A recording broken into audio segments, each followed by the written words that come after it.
Hey everyone, so in this video we're going to be talking about where is the best place to spot grizzlies in Grand Teton and Yellowstone. So yeah, around October and I think like in April are when the bears are most active or you've got the best chance of seeing them. I was in Jackson Hole for 3 days. In that time I spotted 3 adult grizzlies and 2 cubs.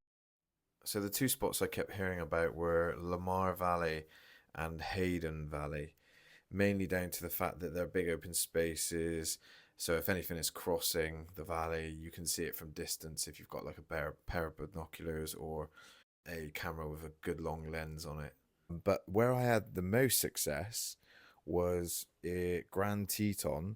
I spotted 2 different grizzlies in 2 consecutive days in literally the same area. So I'm going to show you on the map now. Yeah, so it is just between Colter Bay Village and Jackson Lake Lodge, next to Pilgrim Creek.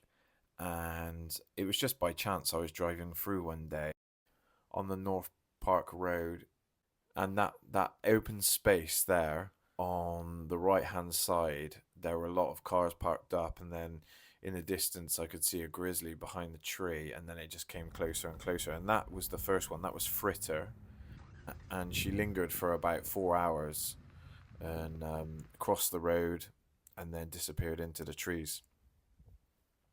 And then on the following day, we seen Blondie, which is the mother of Fritter, and her 2 cubs.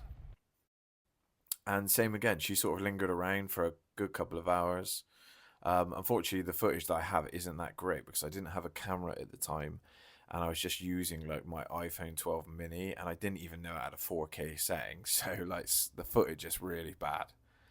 But yeah, it was an incredible experience. I guess like instead of filming it, I took the time, I used the time to just like observe, which was actually really nice. Yeah, it was so unique. Like you just can't take your eyes off it. It doesn't really get much better than viewing wildlife in its sort of natural habitat.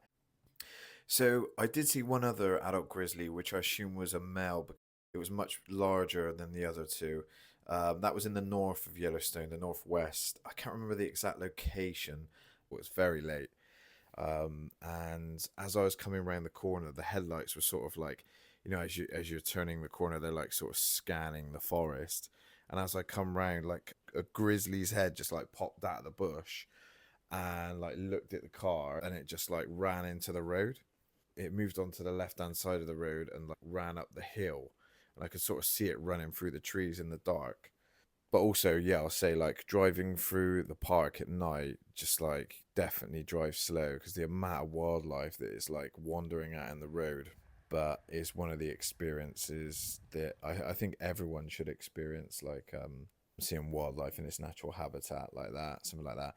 Like going into Yellowstone, it's like Jurassic Park basically. There's like all these incredible animals just like wandering around. Um, I'm like fascinated by the elk, like the noise that they make, the call that they do.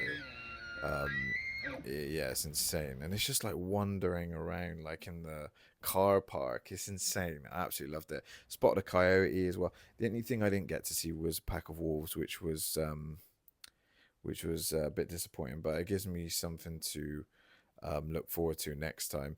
I think people were saying that it's easier to spot the wolves in the winter because of the tracks.